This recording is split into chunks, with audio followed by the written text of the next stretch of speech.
le logo de la réadaptation en déficience visuelle. Espaces étroits, portes et escaliers. Dans les endroits où il est difficile de marcher côte à côte, passages étroits, seuil de porte, mais aussi dans une foule, il vous faudra marcher presque juste devant la personne que vous guidez. Pour vous y préparer, déplacez votre bras de prise et placez-le en diagonale derrière votre dos pour signaler l'étroitesse de l'endroit. La personne que vous guidez redressera alors le bras qui la relie à vous et se placera juste derrière vous. Il vous faudra peut-être avertir la personne guidée si elle ne se place pas derrière vous d'elle-même. Vous marcherez alors l'un derrière l'autre, à un pas de distance pour éviter que la personne guidée ne vous marche sur les talons. Lorsque vous êtes sorti de la zone étroite, ramenez votre bras vers l'avant et reprenez la position habituelle. La personne que vous guidez répondra à ce signal en se remettant en position normale, un demi-pas derrière vous. Porte. Lorsque vous vous approchez d'une porte, prévenez la personne que vous guidez, décrivez la porte et indiquez dans quelle direction elle s'ouvre en disant par exemple « Nous approchons d'une grande porte qui s'ouvre vers la gauche et vers l'intérieur ». Vous pouvez alors faire une pause afin de prendre le temps de bien décrire la porte. S'il y a lieu, la personne qui vit avec une perte de vision changera de côté de façon à se placer du côté des pentures de la porte. Si la porte n'est pas ouverte, il vous appartient de le faire.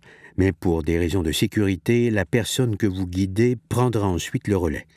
Ainsi, après avoir ouvert la porte, laissez la personne guidée tenir la porte, la garder ouverte jusqu'à ce que vous ayez tous deux franchi le seuil, puis la refermer le cas échéant.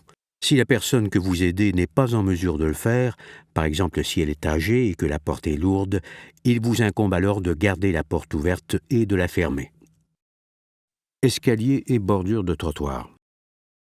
Prévenez la personne qui vit avec une perte de vision lorsque vous êtes sur le point de monter ou de descendre des marches ou encore lorsque vous vous trouvez devant une bordure de trottoir. Abordez l'obstacle de face, jamais à angle, et faites un arrêt complet avant de monter ou de descendre. Lorsque vous êtes arrêté, décrivez l'escalier en indiquant par exemple le nombre de marches qu'il comporte, la profondeur de celle-ci et la hauteur des contremarches. La personne pourra alors se placer tout près de vous et utiliser sa canne pour mieux percevoir les dimensions des marches et des contremarches. Pour obtenir d'autres conseils utiles sur la manière de vivre avec une perte de vision, veuillez visiter www.visionlossrehab.ca/fr ou contacter Réadaptation en déficience visuelle au 1-844-887-8572. Le logo de la réadaptation en déficience visuelle. Cette vidéo a été rendue possible grâce à une subvention à l'éducation de Novartis Pharmaceuticals Canada Inc.